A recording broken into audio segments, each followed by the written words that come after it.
যাত্রী লাগানোর পরে তারপরে মনে করেন আমরা গাড়ি আস্তে আস্তে স্লো করে লাগাই। লাগানোর পরবর্তীতে মনে করেন যে গাড়িটা আস্তে আস্তে মনে করেন যে লাগানোর পরে হাফ হয়, হাফ লাগানোর পরেই মনে করেন যে গাড়ি আর রান নিচ্ছে, গাড়ি ব্রেকও ধরছে না। তখন আমার উৎসাহ বলছে গাড়ি ব্রেক নাই, তুমি ঝাঁপ দাও।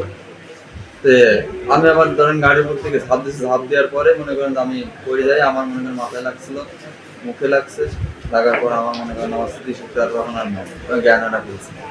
পরে অন্য ফেরিঘাটের লোকজন আমার ধরে নিয়ে এসে চট্টগ্রামে পানি টানি দেওয়ার পর আমার জ্ঞান যখন ফেরে, তখন আমি জিজ্ঞেস করি যে আমার ওস্তাদ যাচ্ছে কী অবস্থা, বাইসি আছে কি মারা গেছে? তখন বললো যে তোমার ওস্তাদ বাইসি আছে, সমস্যা নাই।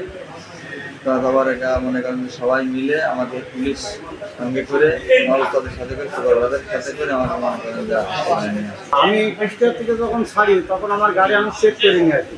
চেক করে কুষ্টিয়ার থেকে এই যে 76 কিংবা 80 কিলো আনুমানিক 80 কিলোমিটার রাস্তা আসার পরে 7 নম্বর ফেরিঘাটে যখন আমি আসি তখন যাত্রী হ্যান্ড মাইক দিয়ে কর্তৃপক্ষ ফেরি কর্তৃপক্ষ যখন বলে নামা দিতে সম্পূর্ণ যাত্রী নামা দেওয়ার পরে আমি পল্টনের দিকে আগাতে থাকি টুকটাক। তখন আমার ব্রেক ভালো ছিল, তখন হাতে যখন আমি নামিয়ে গেছি তখন গাড়ির গতি একটু আস্তে আস্তে বাড়ছে। তখন আমি ব্রেকে পা দিয়ে দেখছি যে আমার আর কোনো ব্রেকে কন্ট্রোল হচ্ছে না। তখন আমার হেল্পারকে আমি বললাম যে গাড়ির ব্রেক ফেলে গেছে, তুই গাড়ির থেকে লাফ দে। গাড়ির থেকে 2-3 বার বলার পর ও গাড়ির থেকে লাফ দিল, আর আমার গাড়ি সরাসরি ওই ফেরির যে পল্টনের যে র্যাম থাকে আর প্লেট, ওই প্লেটটা ছিঁড়ে নিয়ে আমার গাড়ি হচ্ছে নদীতে আমি পড়ে গেলাম। তখন আমি একাই ছিলাম গাড়ির ভিতরে, আর কোনো যাত্রী ছিল না।